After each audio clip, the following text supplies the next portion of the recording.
Stefan. Skaffa en jordborr så vi kan ha här nere. Så vi kommer ner i backen.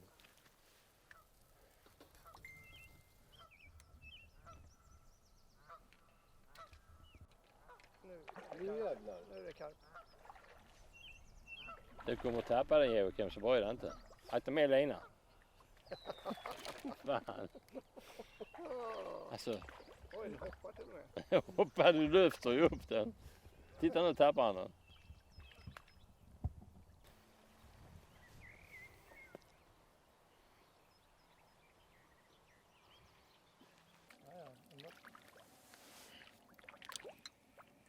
Vad är för väg för att det finns? Är det mörkt och tyst? Det är en liten karp, va?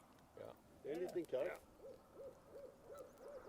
Släng inte in den i videokameran just nu. Vad vänder på det?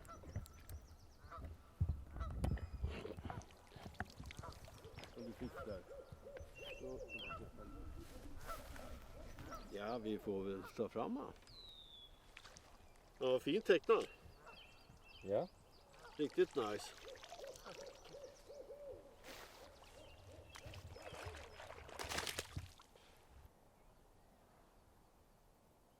Problemet är när man ska kasta ut igen. För man, jag ser för fan inte andra sidan nästan.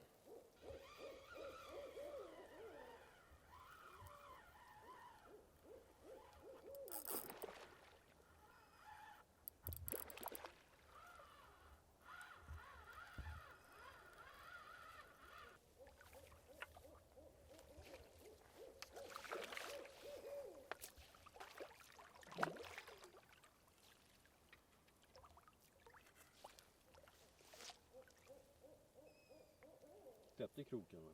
Ja, kroken sitter i käften men den har fastnat i hoven. 15 öl i en påse. Och sen blev han kvar där hela natten och drack sig apfull.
Nu är du krokad, den så.